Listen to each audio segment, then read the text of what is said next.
कृष्ण शब्द का अर्थ क्या होता है?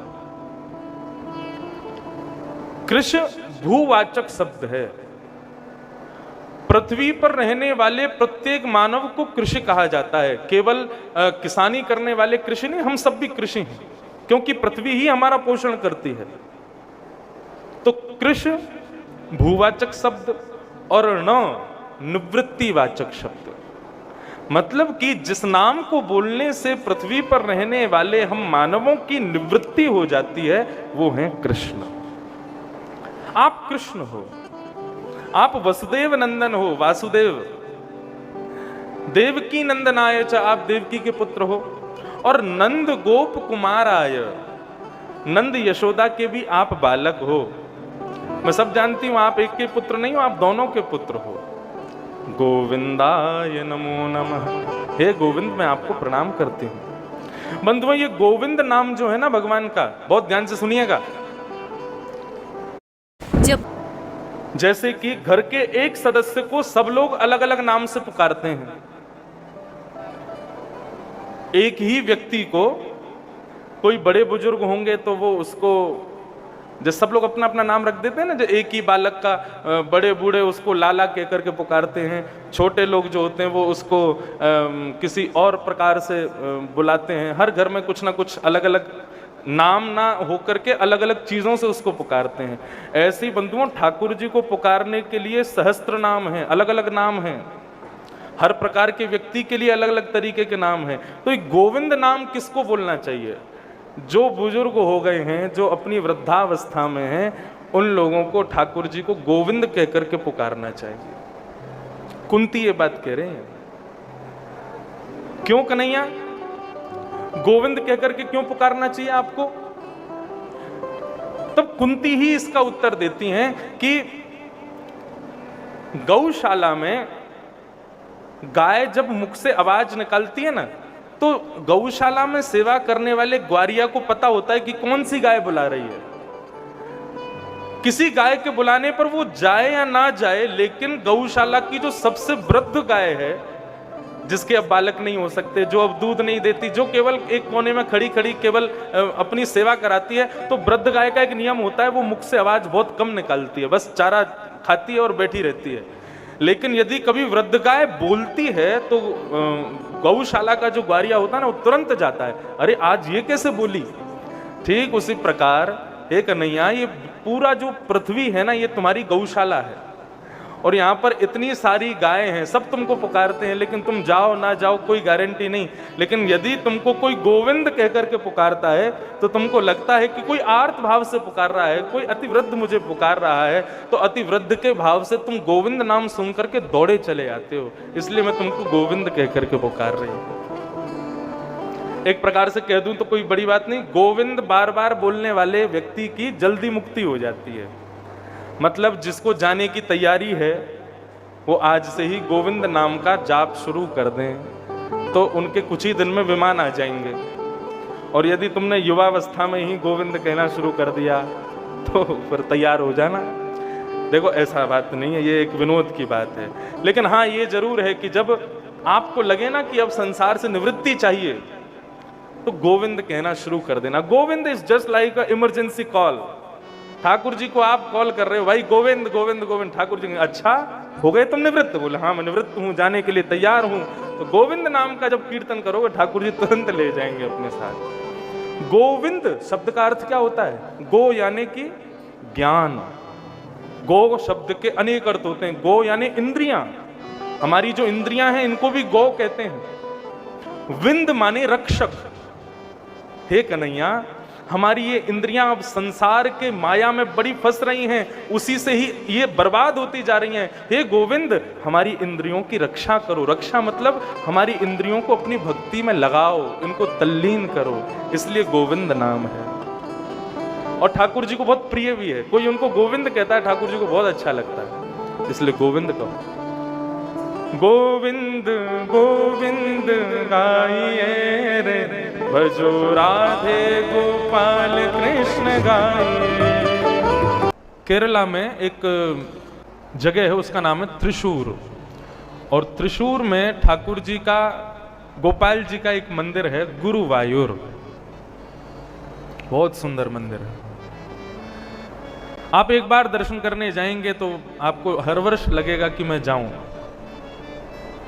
मेरा तो बहुत मन है कि मैं 2-3 साल से तो नहीं जा पाया, पहले हर साल जाता था गुरुवायूर दर्शन करने। बहुत सुंदर दर्शन है। गुरुवायूर मंदिर की स्थापना बहुत वर्ष पहले हुई, लेकिन वहां का एक सुंदर एक कथानक, एक भाव है, वो मैं थोड़ा सा सुना दूं। भगवान के दर्शन का वियोग कैसा होता है। ठाकुर जी जब महाभारत युद्ध के लिए द्वारिका छोड़कर के हस्तिनापुर आ गए तो कुछ दिन में ही द्वारिका के लोगों को एक वायरस हो गया था, एक महामारी द्वारिका में फैल गई थी। और वो महामारी कैसी महामारी थी? ठाकुर जी के दर्शन ना होने की वजह से द्वारिका के लोगों को बुखार होता था, ज्वर चढ़ता था, और ज्वर के कारण उन लोगों के पूरे शरीर में कंपन होता था, और उस ज्वर वाले व्यक्ति को, कंपन वाले व्यक्ति को दूसरा कोई देखता था तो उसको भी हो जाता था, उसको भी ठाकुर जी की याद आती थी। रुक्मणी जी ने जब ये देखा तो ठाकुर जी को पत्र लिखा। ठाकुर जी को पत्र में कहा कि आपके दर्शन के वियोग में द्वारिका के लोगों की स्थिति बड़ी खराब हो रही है। तो भगवान ने कहा कि एक काम करो, देवताओं के जो वैद्य हैं अश्वनी कुमार, उनको बुलाओ। देवताओं के वैद्य आ गए। वैद्यों ने आकर के मरीजों को देखा। ये भी हो गया कि लोगों के प्राण निकलने लगे ठाकुर जी के वियोग में। तो अश्वनी कुमार ने आकर के रुक्मणी जी से कहा, इसका कोई उपचार नहीं है, इसका एक ही उपचार है। क्या? ठाकुर जी वापस आ जाएं, अपना दर्शन दे दें, तभी इन लोगों के प्राण बचेंगे, नहीं तो ये धीरे धीरे द्वारिका। ऐसे ठाकुर जी के दर्शन का वियोग। तब ठाकुर जी महाभारत युद्ध प्रारंभ होने से कुछ दिन पहले हस्तिनापुर से वापस आए द्वारिका। और जैसे ही द्वारिका आए तो द्वारिका में ठाकुर जी के प्रवेश करते ही जितने भी लोग ज्वर में थे सब स्वस्थ हो गए, सब आनंदित हो गए, सब ठीक हो गए। सबने ठाकुर जी को जाकर के प्रणाम किया। भगवान एक रात्रि सब द्वारिका के लोगों से मिले, सबको गले लगाया, सबसे प्रेम से बातें की। लेकिन भगवान रुक्मणी जी से कहने लगे, अभी तो सब ठीक है, लेकिन कल हमको वापस जाना है, तब क्या होगा? बोलो, प्रभु कुछ करके जाओ, आप कोई व्यवस्था करके जाओ। ठाकुर जी चाहे तो अनेक रूप धारण कर सकते हैं, लेकिन ठाकुर जी एक विचित्र लीला है। कर्तुम अकर्तुम अन्यथा कर्तुम समर्थ ईश्वर। भगवान शब्द की डेफिनेशन है ये, जो नहीं करने वाले काम को भी कर देवे और जो करने योग्य काम को भी ना करे, वही ईश्वर है। जो आसानी से हो सकता है उसको तो करेंगे नहीं, और जो बिल्कुल आसान नहीं है उसको अधबद के करता है, वही ईश्वर है। भगवान चाहे तो दो रूप धारण कर लें, एक से द्वारिका में रहें, एक से हस्तिनापुर, लेकिन नहीं। ठाकुर जी ने समुद्र के किनारे बैठ कर के रेत का ही अपना एक स्वरूप बनाया, और स्वरूप बना करके बाल स्वरूप बनाया, छोटा स्वरूप, और उस स्वरूप को बहुत देर तक टकटकी लगा के देखते रहे। तब ठाकुर जी के नेत्रों से ही शक्ति उस स्वरूप में प्रकट हो गई, और वो स्वरूप चलने लगा, फिरने लगा, दही लूट लूट के खाने लगे, घर घर जाकर के ऊधम मचाने लगे। जैसी लीला ठाकुर जी ने ब्रज में की, वैसी लीला द्वारिका में होने लगी उस स्वरूप के माध्यम से। द्वारिका के लोग उस स्वरूप में इतने व्यस्त हो गए कि अब उनको ठाकुर जी की याद नहीं आ रही। वो उस स्वरूप के संग ही खेलते हैं पूरे दिन। ठाकुर जी बोले, अब सब ठीक है, अब मैं जाता हूं वापस। तब ठाकुर जी वापस आए, महाभारत युद्ध कराया, आदि आदि सब लीला हुई। अब वो स्वरूप कहां है? ठाकुर जी जब अपनी लीला पूरी करके पृथ्वी से वापस जाने लगे, तब ठाकुर जी ने कहा, मेरे जाते ही द्वारिका डूब जाएगी, और मेरा एक स्वरूप द्वारिका में विद्यमान है, वो भी डूब जाएगा। इसलिए ठाकुर जी ने पवन तने, पवन को ही बुलाया, वायु को, वायुदेव को आमंत्रित किया, और गुरु बृहस्पति को बुलाया। गुरु बृहस्पति से कहा कि भारत की भूमि पर कोई दिव्य स्थान ढूंढो, और पवन देव से कहा कि मेरे उस स्वरूप को ले जाकर के जहां बृहस्पति बतावे वहां जाकर के स्थापित कर दो। वो स्वरूप मैं कलयुग के लोगों को प्रदान करना चाहता हूं, ताकि उसके दर्शन करके उनके हृदय के पाप संताप और उनके हृदय का प्रेम जो है वो प्रकट हो जाए, पाप सब नष्ट हो जाएं। मैं चाहता हूं उस स्वरूप को आप इस पृथ्वी पर विद्यमान कर दो। तब गुरु बृहस्पति ने अपने शास्त्रों का अवलोकन करके एक दिव्य स्थान को दक्षिण भारत में खोजा और पवन देव वायुदेव ने उस स्वरूप को ले जाकर के वहां स्थापित किया और दोनों ने मिलकर के उनका प्रथम अभिषेक किया। नाम रखने की बारी आई तो दोनों ने अपने नाम को ही मिलाकर के उनका नामकरण कर दिया। गुरु बृहस्पति ने स्थान ढूंढा, पवन ने ले जाकर के उनको विराजमान किया, वायु ने ले जाकर के विराजमान किया, तो ठाकुर जी का नाम पड़ गया गुरु वायुर। इतना सुंदर मंदिर है, इतना दिव्य मंदिर है और सबसे विशेष है वहां की शयन आरती। शयन आरती का केवल मैं आपको वाक्य बता दूंगा ना तो आपके रोए खड़े हो जाएंगे। शयन आरती में क्या होता है कि उस मंदिर के चारों तरफ 1 लाख से ज्यादा दीपक हैं। उन दीपकों को प्रज्वलित किया जाता है और फिर जैसे ये खंबे लगे हैं ऐसे एक रस्सी बांध दी जाती है, उसके पीछे सारे दर्शनार्थी खड़े हो जाते हैं। बीच में मंदिर है और मंदिर का आंगन पूरा खाली। तब वहां पर 5 हाथी आते हैं, 2 आगे 2 पीछे 1 बीच में। अद्भुत श्रृंगार होता है उन हाथियों का, ना जाने कितनी मालाएं पहनते हैं, पैरों में भी उनके कुछ घुंघरू वगैरह बंधे होते हैं, जब वो चलते हैं तो उनके नाद भी होते हैं। आगे जो 2 हाथी होते हैं उन पर पुजारी खड़े होते हैं आरती लेकर के, पीछे जो 2 हाथी होते हैं उन पर पुजारी खड़े होते हैं चंवर लेकर के। बीच में एक पुजारी जो एक हाथी है, अंदर से पुजारी जैसे बैग हम लोग उल्टा टांग लें आगे की तरफ, ऐसे एक बैग सोने का स्वर्ण का एक बैग है, उसमें बीच में गुरुवायुर भगवान को बिठा करके वो पुजारी बाहर आते हैं। उनके बाहर आते ही हाथी बैठ जाता है, वो उसके ऊपर चढ़ जाते हैं और जैसे ही हाथी खड़ा होता है आगे वाले पुजारी आरती करने लगते हैं, पीछे वाले पुजारी उनकी चमड़ डुराने लगते हैं। और ये स्टेबल होके आरती नहीं होती, घूमते घूमते आरती होती है ठाकुर जी की। इतना सुंदर लगता है, कोई लाइट नहीं, कोई प्रकाश नहीं, वो 1 लाख दीपक जल रहे हैं, उन्हीं के प्रकाश में ठाकुर जी का दर्शन होता है। ऐसा अद्भुत दर्शन। हमें तो एक बार मन करी कि ठाकुर जी को चुरा के वृंदावन ले जाएं, ब्रज के ही हैं लाला तो वहीं जाके इनकी सेवा करें। जीवन में उनका दर्शन जरूर करना बंधुओं को भी समय मिले तो। बहुत सुंदर स्वरूप है। तो ठाकुर जी का विरह कैसा है? कुंती बोली हम आपको रोक ही नहीं सकते, हम ये सोच रहे हैं कि हमारी ये हालत है तो द्वारिका के लोगों की क्या हालत होगी। प्रभु आप प्रस्थान करो, जाओ। भगवान रथ में बैठ करके जैसे ही आगे निकलने लगे, सबको देख करके प्रणाम करने लगे, तभी दूर खड़े थे युधिष्ठिर जी। अपने हस्तिनापुर के मुकुट को अपने बाम अंग में दबा करके और खूब जोर जोर से रो रहे थे। भगवान बोले क्या हो गया युधिष्ठिर, तुम क्यों रो रहे हो? युधिष्ठिर जी अपने स्थान से ही कहने लगे मुझे नरक जाने से अब कोई नहीं रोक सकता। भगवान बोले क्यों जाओगे नरक में? बोले मैंने महाभारत युद्ध किया, कितनी माताओं को विधवा करवा दिया, कितने बालकों को अनाथ करवा दिया, मैंने पूरी कुरुक्षेत्र की नगरी को खून से रंगित कर दिया, अपने भाइयों को मार दिया, अपने गुरुजनों को मार दिया, अपने प्रियजनों को मार दिया, मुझे नरक जाने से कोई नहीं रोक सकता। भगवान ने रथ का चाबुक फिर से खींचा, रथ को खड़ा किया, फिर उतर गए। भगवान बोले क्या करें अब हम, ये लोग जाने नहीं देंगे ऐसे। ठाकुर जी बोले अब युधिष्ठिर को ज्ञान नहीं दे सकता मैं। अर्जुन को यही सेम डिट्टो जो युधिष्ठिर को अब हो रहा है ना, यही अर्जुन को हुआ था युद्ध करने से पहले। भगवान कह रहे हैं क्रिया को करने से पहले सावधान हो जाओ तो तुम श्रेष्ठ हो, लेकिन क्रिया जब हो जाती है, जब वो काम हो जाता है, उसके बाद सिर पकड़ करके बैठे हो मैंने ऐसा क्यों कर दिया। भगवान कहते हैं ये सबसे बड़ी गलती है, सबसे बड़ी भूल है तुम्हारी।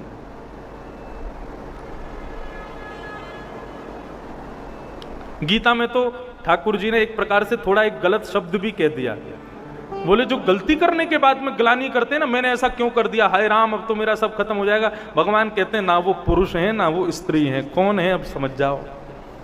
बोले ऐसा विचार नहीं, या तो कार्य करने से पहले ही सावधान हो जाओ, और यदि कार्य कुछ गलत हो गया है तो उसके बाद क्या करना चाहिए। बोले आत्मग्लानि एक बार करो लेकिन उसी क्षण संकल्प ले लो अब ऐसा कभी नहीं, ये उचित है।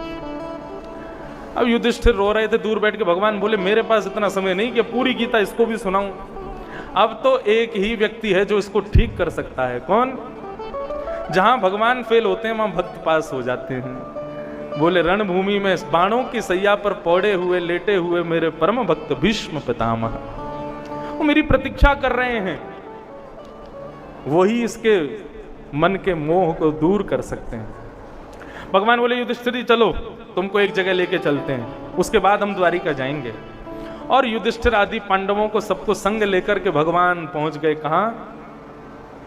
कुरुक्षेत्र की रणभूमि में। उस रणभूमि में पहुंचे जहां पर बाणों की सैया पर लेटे हैं भीष्म पितामह। आप सब लोगों को पता ही है भीष्म पितामह को इच्छा मृत्यु का वरदान है। उनके पिता शंतनु ने उनको इच्छा मृत्यु का वरदान दिया, जब तक उनकी इच्छा नहीं होगी वो मर नहीं सकते। लेकिन भीष्म पितामह का कितना बड़ा लक है कि उन्होंने इच्छा मृत्यु के वरदान को कहां सफल किया।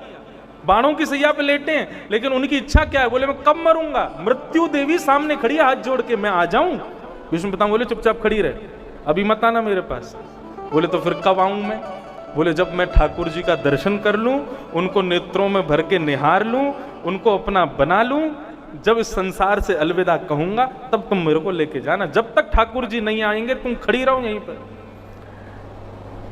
तब मृत्यु ने ही ये पूरा षड्यंत्र रचाया। युधिष्ठिर ने रोना शुरू कर दिया, भगवान से जाकर के बोले कि अब जल्दी करवाओ, मैं इसी के भरोसे खड़ी रहूंगी, भीष्म पितामह को जाके दर्शन दो।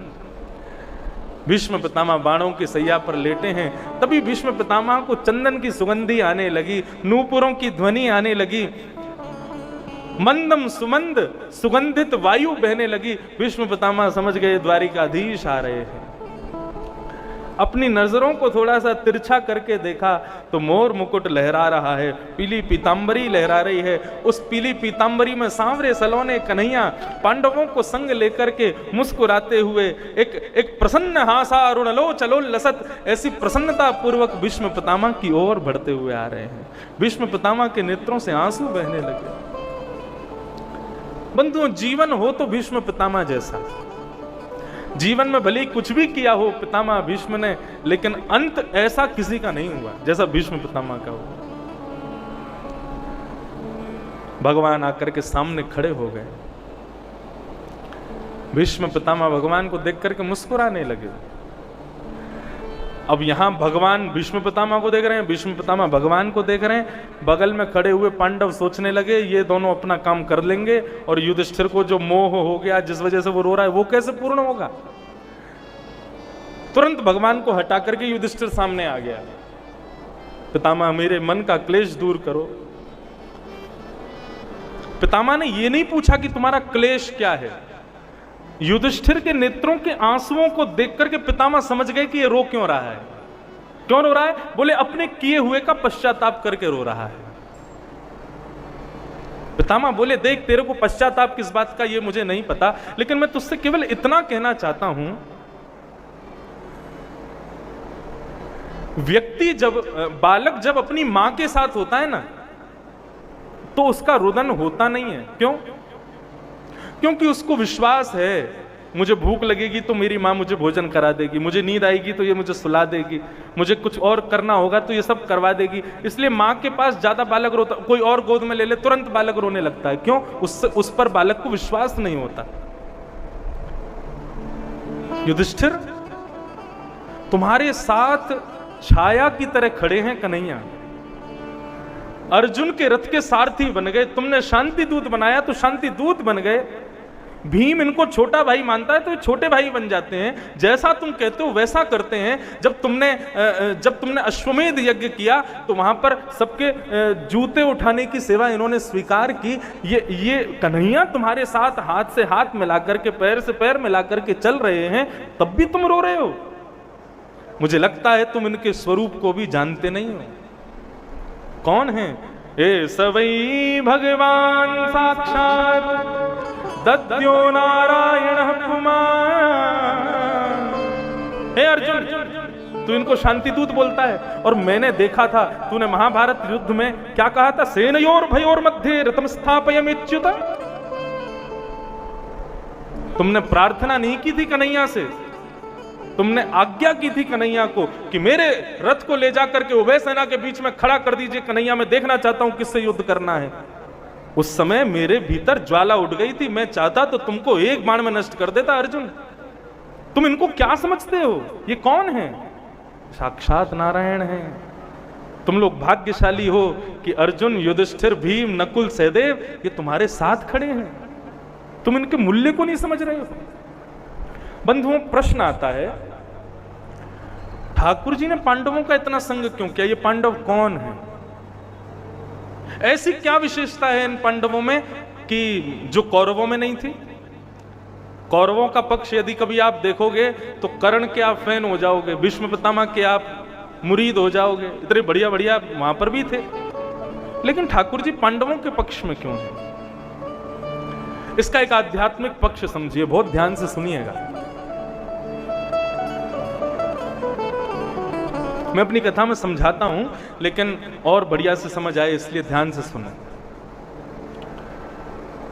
युधिष्ठिर, भीम, अर्जुन, नकुल, सहदेव ये 5 भाई,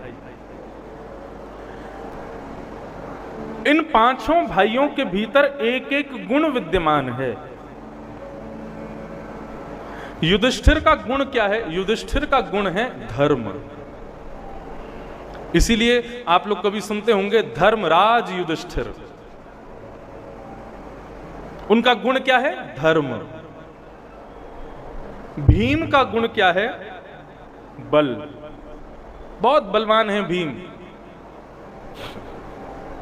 घटोत्कच के पिताजी, बहुत बलवान। तो युधिष्ठिर का गुण धर्म, भीम का गुण बल, अर्जुन का गुण उसका निर्मल स्वभाव, उसका वो बहुत जल्दी कहते हैं ना कि बहुत जल्दी दयावंत, दया नहीं कहेंगे, बहुत जल्दी करुणा करने लगते हैं, उनका निर्मल स्वभाव। तो धर्म, बल, स्वभाव। और नकुल का गुण है बुद्धि, नकुल बहुत बुद्धिमान है। और सहदेव का गुण है स्वरूप, सहदेव बहुत सुंदर है।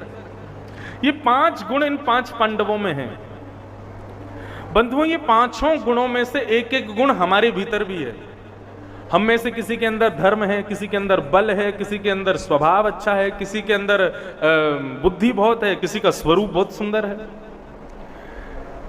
हमारे पास पांडव तो हैं, लेकिन इन पांडवों की एक ही पत्नी है। और वो पत्नी कौन है? द्रौपदी।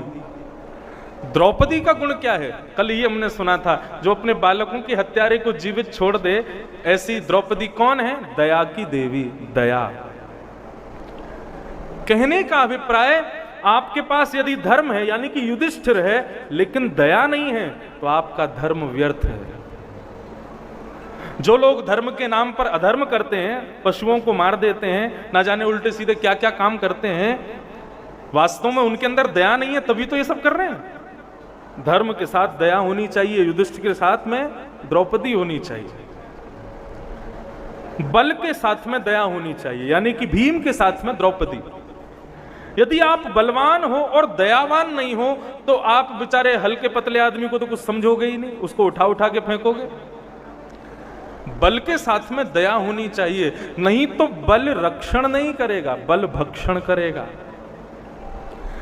बल कंस में भी है और बल कृष्ण में भी है, लेकिन कंस के बल में दया नहीं है, कृष्ण के बल में दया है। दया यानी कि बल के साथ में दया, भीम के साथ में दया, द्रौपदी। स्वभाव में दया होनी चाहिए। स्वभाव निर्मल है, लेकिन दयावंत भी होना चाहिए। नहीं तो कई लोगों के स्वभाव देख करके तो बड़े जल्दी पिघल जाते हैं, लेकिन बाद में उनका स्वभाव बदल जाता है गिरगिट की तरह। ऐसा नहीं, दयावंत होना चाहिए। तो दया, स्वभाव में दया होनी चाहिए, धर्म में दया, बल में दया, स्वभाव में दया। फिर आता है बुद्धि। आप बहुत विद्वान हो, लेकिन आपके भीतर दया नहीं है, तो सामान्य कोई व्यक्ति जिसको इतनी नॉलेज नहीं है, आप उसको कुछ समझोगे नहीं, उसको कुछ कभी समझाओगे नहीं, हमेशा उसको मूर्ख कहते रहोगे, हमेशा उसको नीचा दिखाते रहोगे। इसलिए ज्ञान के साथ भी, बुद्धि के साथ भी दया होनी चाहिए, यानी कि नकुल के साथ में द्रौपदी।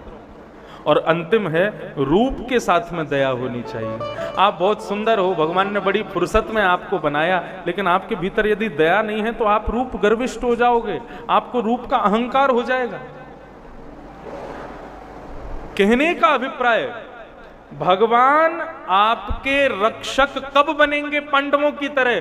जब आप अपने गुण को दया से जोड़ दोगे। यदि आप अपने गुण को दया से नहीं जोड़ोगे तो ठाकुर जी आपकी हम सबकी महाभारत चल रही है, मेरी भी महाभारत चल रही है, आपकी भी महाभारत चल रही है। सबके जीवन में ऐसा कोई हो ही नहीं सकता किसी की महाभारत ना चल रही हो। सब दुखी हैं, किसी ना किसी से युद्ध में लगे हुए हैं। लेकिन उस युद्ध में तुम्हारी विजय कब होगी? जब दो लोग तुम्हारे जीवन में आवे, पहली द्रौपदी यानी कि दया, दूसरे कृष्ण यानी कि ज्ञान। इस बात का मनन कीजिएगा, बहुत बड़ी बात है। तो युधिष्ठिर भीष्म पितामह ने समझाया कि साक्षात नारायण है, इन पर विश्वास करो। जब इन्होंने सब करवाया है तो फिर तुम दुखी क्यों हो रहे हो युधिष्ठिर? 5 प्रकार के धर्म बताए भीष्म पितामह ने। दान धर्मान, राज धर्मान, मोक्ष धर्मान विभागस, स्त्री धर्मान, भगवत धर्म, समासव्यास योग। 5 धर्म हैं। सबसे पहला दान धर्म, वो मैंने आज पहले ही बता दिया। उसके बाद आता है दान धर्मान, राज धर्मान। राज धर्म से हमारा कोई मतलब नहीं, हम पॉलिटिशियन है नहीं। बस राज धर्म का इतना समझ लो। आप लोग बोलोगे महाराज जी ये लोग इतना झूठ बोलते हैं नेता लोग, फिर भी इनके जीवन में सब अच्छा ही अच्छा क्यों होता है? बढ़िया गाड़ी, बढ़िया घर, बढ़िया प्रॉपर्टी, सब कुछ अच्छा।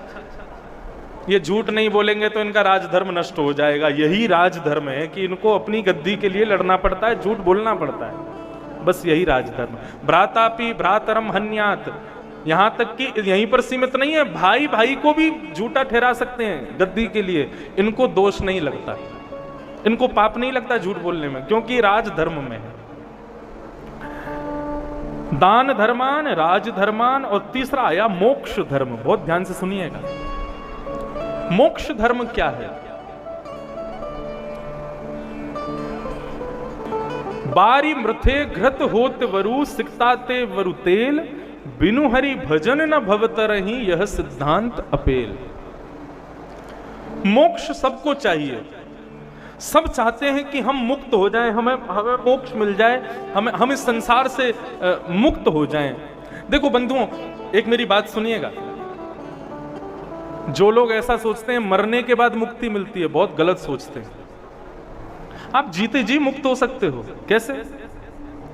अपने कर्तव्यों से निवृत्ति, अपने लोक धर्मों से निवृत्ति, अपने सांसारिक कर्मों से निवृत्ति, अपनी बौद्धिक चिंता से निवृत्ति और अपने शारीरिक धर्मों से निवृत्ति, यही मोक्ष है। आपका दिमाग चिंता करना बंद कर दे। आप किसी को अच्छा लगेगा, किसी को बुरा लगेगा, मेरा ये कर्म, ऐसा विचार करना छोड़ दो। आपके शरीर को व्यवस्थाएं अव्यवस्थाओं से फर्क पड़ना बंद हो जाए तो आप मुक्त हो, जीते जी मुक्त हो। यही मोक्ष है। हम लोग मोक्ष किसको मान लेते हैं? बोले शरीर छूट जाए उसके बाद संसार से हम उड़ करके भगवान के पास चले जाएं, वो मोक्ष है। लेकिन शास्त्र आज्ञा करते हैं जब तक इस संसार में रहते हुए इन सब से निवृत्त नहीं हो जाओगे तब तक तुमको मोक्ष नहीं मिलेगा। मोक्ष 2 स्थिति में मिलता है, या तो अंते नारायण स्मृति, मतलब अंतिम श्वास लेते समय तुम भगवान का नाम बोल दो, या फिर दूसरा है कि जीते जी अपने समस्त कर्मों से, अपने कर्तव्यों से निवृत्त हो जाओ। 2 स्थिति में मोक्ष प्राप्त होता है। मोक्ष धर्म भगवत भजन से प्राप्त होता है। अच्छा एक बात बताएं, भजन जरूरी क्यों है? क्योंकि अंत राम कही आवत नाही, जन्म जन्म मुनि जतन कराही, अंत राम कही आवत नाही। लोग जीवन भर खूब जतन करते हैं कि अंत में हमारे मुख से भगवत नाम निकल जाए, लेकिन 99.9% हम लोग फेल हो जाते हैं। जब हमारे प्राण निकलने वाले होते हैं उस समय भगवान की याद नहीं आती, बाकी सब याद आ जाते हैं। ये शास्त्रों ने प्रमाणित किया है कि आपको उस समय भगवान याद नहीं आएंगे, बाकी सब याद आ जाएगा। तो फिर क्या करें? हमारे जीवन भर की कथा सुनना, जीवन भर का व्रत करना, नियम करना, भजन करना, ये सब व्यर्थ हो जाएगा? नहीं, ठाकुर जी इसका बहुत सुंदर उत्तर देते हैं। भगवान कहते हैं जो जीवन भर मेरी खूब कथा सुनते हैं, मेरा खूब भजन करते हैं, मेरे खूब संतों की सेवा करते हैं, ब्राह्मणों की सेवा करते हैं, मेरी खूब आनंद से सेवा करते हैं, ऐसे लोग यदि अंतिम क्षण में मेरा स्मरण नहीं कर पाते तो उनकी मृत्यु के समय मैं उनका स्मरण कर लेता हूं, मैं उनकी स्मृति कर लेता हूं, मैं उनको याद कर लेता हूं। मान लो कोई बहुत बड़ा भगवत भक्त खूब भजन करता है, अब आजकल अटैक बता के तो आता नहीं, मैं आ रहा हूं सावधान हो जाओ, भगवान का नाम शुरू कर दो, वो कभी भी आ जाता है। यदि किसी ने बहुत भगवत भजन किया और उसको रात में सोते सोते अटैक आ जाए तो उसकी मृत्यु की अंतिम श्वास जब निकल रही होती है तब भगवान उसको याद कर लेते हैं। तो भगवान जिसको याद कर लें उसको भी मुक्ति प्राप्त होती है। तो हम बार बार ठाकुर जी का नाम संकीर्तन क्यों करते हैं, ठाकुर जी को याद क्यों करते हैं, ठाकुर जी की कथा क्यों सुनते हैं? कहीं ठाकुर जी की लिस्ट में हमारा नाम पहुंच जाए। हाँ, कोई इंद्रेश नाम का एक वक्ता है, कथा करता है, और यदि उनके मन में भी हमारा नाम आ जाए कि कोई इंद्रेश नाम का वक्ता है तो मेरी मुक्ति तो कन्फर्म है। हम इसीलिए तो भजन कर रहे हैं, इसीलिए तो कथा सुना रहे हैं, इसीलिए कथा सुन रहे हैं कि ठाकुर जी हमको याद कर लें। दो स्थितियां हैं, या तो तुम उनका स्मरण करो या वो तुम्हारा स्मरण कर ले। तुम उनका स्मरण कर सकते हो क्योंकि वो परम सत्ता है, लेकिन वो तुम्हारा स्मरण करें इस लायक तो बनो, इस योग्य तो बनो कि वो तुमको याद करें। ऐसा नहीं है भगवान याद नहीं करते, कितनों को याद किया, कितनी कथाएं बताई जाती हैं, ठाकुर जी ने अपने भक्तों को याद किया, अपने भक्तों को स्मरण किया, अपने भक्तों की स्मृति की। तुकाराम जी, नामदेव जी, मीराबाई, इन सबको ठाकुर जी ने याद किया, इनकी स्थिति में याद किया, वह मुक्ति। तो ये मोक्ष धर्म, दान धर्म, राज धर्म, मोक्ष धर्म। अब चौथा आता है स्त्री धर्म। स्त्रियों का धर्म क्या है? एक ही धर्म एक ही व्रत नेमा, काया वचन मन पति पद प्रेमा। बंधुओं, एक व्यक्ति ने मुझसे प्रश्न किया, महाराज जी इन 5 धर्मों ने भीष्म पितामह ने पुरुषों को क्यों नहीं बताया, स्त्रियों को क्यों बता रहे हैं कि स्त्री धर्म क्या है, पुरुष धर्म क्यों नहीं बताया? क्योंकि भीष्म पितामह भी हमें लगता है कि वुमेन एम्पावरमेंट को बढ़ावा नहीं देते, उन्होंने भी स्त्रियों को ही समझा कि उन्हीं को ही समझाने की जरूरत है। ऐसा नहीं है। देखो बंधुओं, भगवान ने 14 रत्न निकाले थे समुद्र मंथन में। उन 14 रत्नों में एक रत्न था लक्ष्मी। लक्ष्मी यानी कि माताएं। पुरुष नहीं निकला था। हमको भी हड़ताल करनी चाहिए कि हम क्यों नहीं निकले समुद्र मंथन में, हम क्यों नहीं आए बाहर। माताएं, लक्ष्मी का प्रादुर्भाव समुद्र मंथन से हुआ। माताओं का प्रादुर्भाव, आगे कथा आती है, वो तो वाम अंग से ब्रह्मा जी के से माताओं का जन्म हुआ, लेकिन हम क्या कहते हैं, ये लक्ष्मी हैं। लक्ष्मी का प्रादुर्भाव कहां से हुआ? समुद्र मंथन से हुआ। और लक्ष्मी क्या है? वो रत्न है, मतलब माताएं रत्न हैं। रत्न की बहुत केयर करनी पड़ती है, बहुत सुरक्षा करनी पड़ती है, कहीं चोरी ना हो जाए, कहीं किसी की नजर ना लग जाए, कहीं कुछ। इसलिए यहां पर प्रायोरिटी देते हुए केवल माताओं को समझाया जा रहा है स्त्री धर्म। और दूसरा कारण यह है, पुरुष का जन्म केवल एक घर के कल्याण के लिए होता है, लेकिन माताओं का जन्म 2 घर के कल्याण के लिए होता है। जब तक ब्याह नहीं होता तब तक पिता का कल्याण करे, और जब ब्याह हो जाए तो अपने पति के परिवार का कल्याण करे। लड़का तो एक ही घर का कल्याण करता है बस, अपने माता पिता भाई बंधु बस, लेकिन लड़की जिस घर में जन्म लेती है उसका भी पूरी जिम्मेवारी उसी के ऊपर, और जहां ब्याह करके जाएगी उसके घर की जिम्मेवारी भी। दोनों के कल्याण का दायित्व, पुरुषों पर तो कोई दायित्व है ही नहीं, माताओं पर ज्यादा दायित्व है। इसलिए भीष्म पितामह जाने से पहले सोच गए पुरुषों को तो क्या समझाएं, ये तो एक ही घर के कल्याण के लिए आए हैं, जिनसे 2 का कल्याण हो उनको समझा चलूं। इसलिए स्त्री धर्म बता रहे हैं। और स्त्री धर्म बताते हुए क्या कह रहे हैं, देखो पति को सर्वस्व मानो, लेकिन तदबंधु नाम च कल्याणम। तुम्हारा जन्म किसके लिए हुआ है? तुम्हारा जन्म कल्याण करने के लिए हुआ है। केवल ब्याह से पहले पिता का ब्याह के बाद पति के परिवार का। इसलिए केवल पति को ही सर्वस्व मान करके और जेठ जेठानी को गाली दो, जोरानी को डंडा मारो, सास ससुर को कुछ मानो ही मत, ऐसा नहीं। जब पति के घर में जाओ तो उसके पूरे परिवार का कैसे कल्याण हो, कैसे हित हो, ये लोग कैसे सद्गति को प्राप्त हो, ये तुम्हारी बुद्धि होनी चाहिए। इस प्रकार से भीष्म पितामह ने स्त्रियों का धर्म बताया। दान धर्म, राजधर्म, मोक्ष धर्म, स्त्री धर्म और अंतिम आया भागवत धर्म। वैसे तो इसका प्रवचन अंतिम दिन होता है कथा में, लेकिन आज ही थोड़ा सा कह दें। बंधुओं, भागवत धर्म क्या है?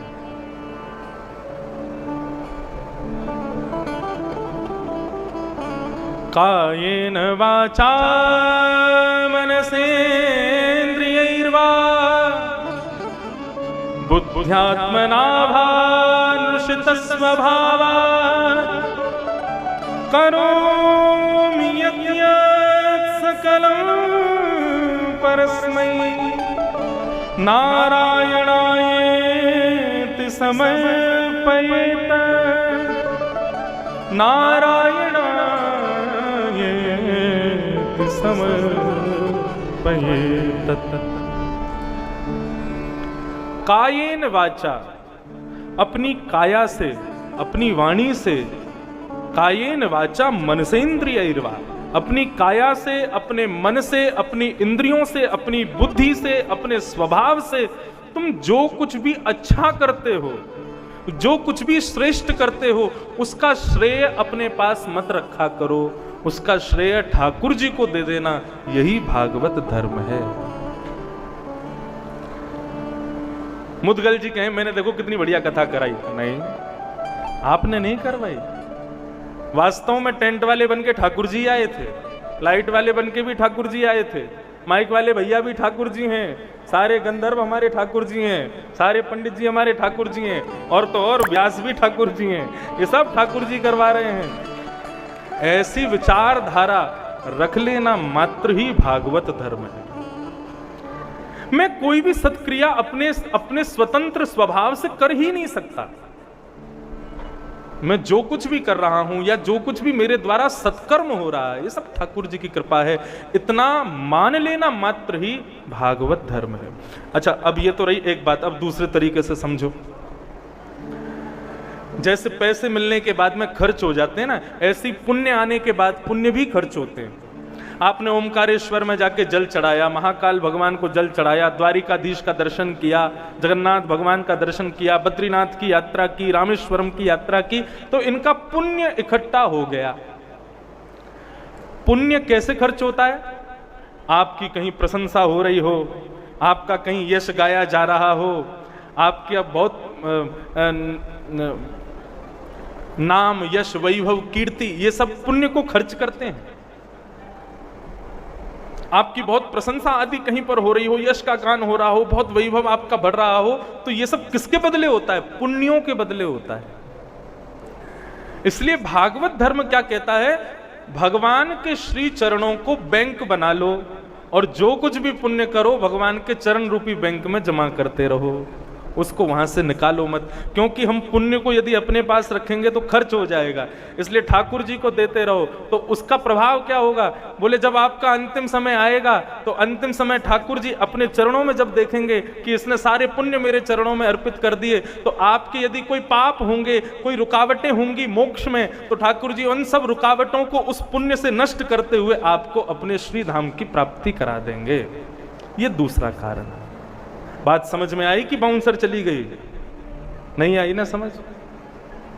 दो तीन लोग इस सर हिला रहे हैं, एक बार और सुनो। अच्छा चलो एक दृष्टांत से समझाते हैं। एक महाराज जी थे वृंदावन में, उनके पास कोई जाता, जाकर के कहता, बाबा मेरो कल्याण कैसे होएगा मुझको बताओ। बाबा कहते बैंक में कितने रुपए हैं? तो वो अपनी पासबुक चेक करता, बोले बाबा 5 लाख रुपए हैं। तो डंडा लेके भागते, 5 लाख में कल्याण करेगा अपनो? केवल 5 लाख रुपया? वो आदमी वहां से भाग गया। बोले कि भाई बाबा तो बड़े उद्दंड हैं, मारने के लिए भाग रहे थे पीछे। मतलब इनका कहने का भाव ये है कि बैंक में जब पैसे ज्यादा होंगे तब कल्याण होगा। 2-4 साल में उसने और पैसे कमाए, खूब पैसे हो गए तो बाबा के पास जाकर के कहा, बाबा मेरा कल्याण कैसे होएगा? बाबा बोले बैंक में कितने रुपए हैं? बोले बाबा पहले 5 थे, अब 25 लाख कर लिए। बाबा फिर डंडा लेके भागे, 25 में कल्याण करेगा अपना? बोले अरे भैया हमको तो लगता कल्याण के लिए 1-2 करोड़ रुपए चाहिए होंगे। उसने और बैंक बैलेंस बढ़ाया, फिर से गया, महाराज जी अब तो कल्याण करो। बोले कितना कर लिया? बोले अब 1 करोड़ हो गया। तो फिर डंडा लेके भागे। अंत तो गत्वा उनके चरण पकड़े व्यक्ति ने, बोले बाबा कोई लिमिटेशन नहीं है क्या? 5 से 25 पहुंच गए, 25 से 1 करोड़ पहुंच गया, अभी भी कल्याण नहीं होगा, कितने कमाऊं? बाबा बोले तू मेरी भाषा समझाई नहीं। मैंने ये पूछा तूने कितना कमाया? कमाया केवल धन नहीं जाता, भगवान का नाम भी कमाया जाता है। यदि तू मुझसे कहता कि बाबा मैं रोज ठाकुर जी का 1008 नाम जप करता हूं, मैं रोज ठाकुर जी का 108 बार नाम जप करता हूं, मैं रोज ठाकुर जी को इतनी बार स्मरण करता हूं, तो मैं बताता तेरा कल्याण कैसे होगा। तू अपनी बैंक बैलेंस बता रहा, उससे कल्याण थोड़ी होगा। ठीक बंधुओं, उसी प्रकार कल्याण का मार्ग क्या है? हम जो कुछ भी करें वो सारा पुण्य, जैसे ये कथा करवाई, कथा करवाने के बाद हाथ में जल ले लो और जल लेकर के बस इतना कहना, नारायणाय समर्पयामि, मैंने जो कुछ भी किया इन सब का पुण्य मैं ठाकुर जी को अर्पित करता हूं, ठाकुर जी को प्रदान करता हूं। यही है भागवत धर्म। अपनी श्रेष्ठ क्रियाओं का श्रेय अपने पास ना रख करके ठाकुर जी को प्रदान करते हैं। ये भागवत धर्म। इस प्रकार भीष्म पितामह ने 5 धर्म बताए और 5 धर्मों का वाचन करने के बाद में भीष्म पितामह ने पांडवों से कहा अब चलो तुम लोग साइड हो जाओ, चले जाओ यहां से, और 5 पांडवों को दूर कर हिमालय विटामिन सी ट्राई करो, जो स्किन के ऊपर से नहीं अंदर से काम करे और आपको दे brighter looking skin from day 3। भगवान सामने खड़े हो गए और भीष्म पितामह ने भगवान से कहा कि प्रभु अब मेरे सामने खड़े हो जाओ। बहुत ध्यान से सुनना बंधुओं, बिल्कुल एकाग्रचित्त होकर के। भीष्म पितामह बोले प्रभु अब मैं अपने प्राणों का परित्याग करूंगा, आप मेरे सामने आकर के खड़े हो जाओ। भीष्म पितामह के सामने ठाकुर जी खड़े हैं। भीष्म पितामह ठाकुर जी को देख रहे हैं, ठाकुर जी पितामह को देख रहे हैं। पितामह बोले अब आए हो हमारे चंगुल में, अब सामने खड़े रहे ना, जब तक प्राण ना निकल जाए मेरे। आपके एक एक अंग को देखूंगा, आपके एक एक रों को देखूंगा, नयन भर देखूं नंद कुमार, सर्वांगीण अंग का दर्शन करते हुए तब अपने प्राणों का परित्याग करूंगा। ठाकुर जी बोले भैया तुमको इच्छा मृत्यु का वरदान है, तुम्हारी इच्छा हो जाए 10 साल तक मुझे मरना ही नहीं है तो मैं 10 साल खड़ा ही रहूं। भगवान बोले तो विष्णु बताऊं, बोले क्या बुराई है, क्या हर्ज जाए, खड़े रहो। तो ये बात सुनते ही ठाकुर जी का मुख थोड़ा सा मुरझा गया, मुझे द्वारिका जाना है, अब ये और यहां बैठा रखेगा मुझको। विष्णु पितामह बोले ये रूठा हुआ चेहरा नहीं चाहिए मुझको आपका, अरे मैं प्राण छोड़ने जा रहा हूं, जीवन का काट्य सत्य है प्राणों का त्याग। संसार में सब असत्य हो सकता है लेकिन एक चीज अटल है और परम सत्य है, वो है मृत्यु। आप जीवन में क्या करोगे कोई ज्योतिषी बता दे लेकिन गारंटी नहीं दे सकता ये करोगे ही करोगे। हमको एक ज्योतिषी ने बताया था जब मैं स्कूल में पढ़ता था, बोले आप कुछ भी करोगे जीवन में कथा नहीं करोगे। लेकिन मैंने की कथा नहीं करूंगा, बोले बैठ ही नहीं पाओगे, व्यासपीठ पे आपके योग में है ही नहीं व्यासपीठ। आज 6 साल हो गए कथा करते हुए। मतलब इसका मतलब ये नहीं है कि मैंने ज्योतिष के बारे में कुछ गलत कहा हो, नहीं, ज्योतिष भगवान के नेत्र हैं। कहने का भाव केवल इतना है कि संसार में हर बात सत्य हो, किसी की भविष्यवाणी हमेशा सत्य हो ना हो हमें नहीं पता, लेकिन एक चीज परम सत्य है, मृत्यु। किसी बालक का जन्म हो, उसके नक्षत्रों के अनुसार कोई बता दे कि इंजीनियर बनेगा, डॉक्टर बनेगा, ये बनेगा, वो बनेगा, व्हाटएवर, लेकिन एक अनपढ़ गंवार कहेगा ये इंजीनियर डॉक्टर बनेगा नहीं बनेगा मुझे नहीं पता, लेकिन एक दिन मर जरूर जाएगा, एक दिन मृत्यु हो जाएगी।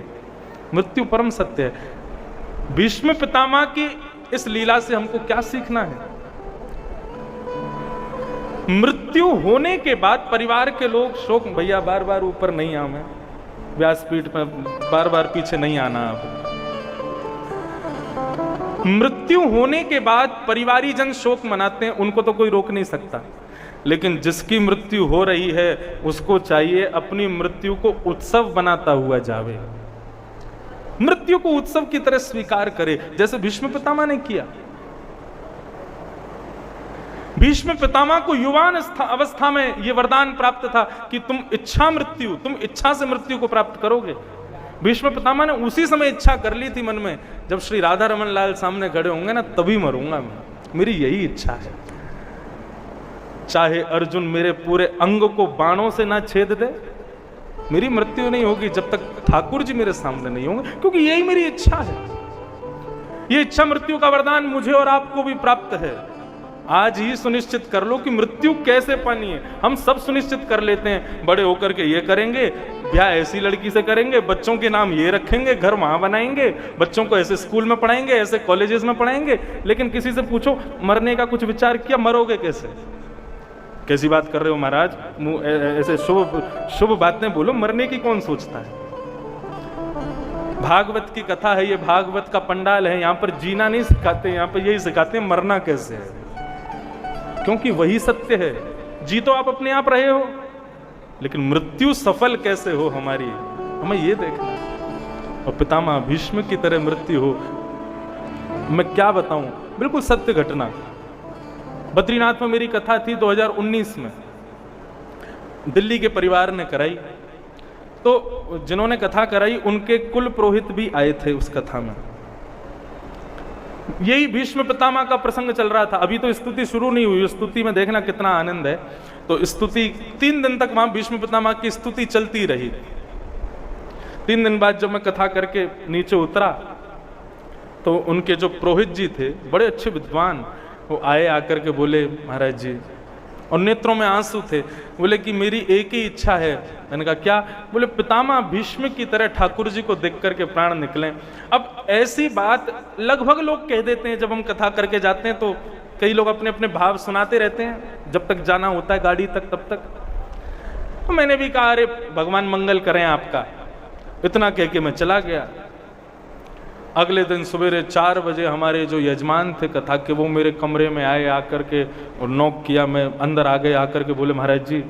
मैंने कहा हाँ। बोले कल आप जब मंच से उतरे हमारे पुरोहित जी रो रहे थे ना? मैंने कहा हाँ, ये ऐसे कह रहे थे भीष्म पितामह की तरह हमारे भी ठाकुर जी को देखते हुए प्राण निकल जाए। मैंने क्या हो गया? बोले वो रात में बद्रीनाथ भगवान का शयन करके मंदिर के बाहर ही बैठ गए, वहां से आ ही नहीं रहे थे। जबरदस्ती मंदिर वालों ने उनको बाहर किया, फिर गंगा किनारे बैठ गए, वहां से हमारे लोग उनको उठा करके लाए। रोना बंद नहीं करें, रोते रहे और भोजन भी नहीं कर रहे थे। मैंने कहा फिर? बोले अपने कक्ष में आकर के भी बिस्तर पर बैठ गए और बद्रीनाथ भगवान को याद करें, बार बार भुजा उठा के उनका स्मरण करके रोते रहे। मैंने कहा हुआ क्या? बोले रोते रोते सवेरे 4 बजे उन्होंने अपने प्राण त्याग दिए ठाकुर जी का स्मरण करते। और मन में इतना उत्साह हुआ कि मृत्यु हो तो ऐसी हो, ठाकुर जी का स्मरण करें, उत्सव मनाते हुए अपने प्राणों का परित्याग करें। ये भीष्म पितामह से सीख रहे हैं हम।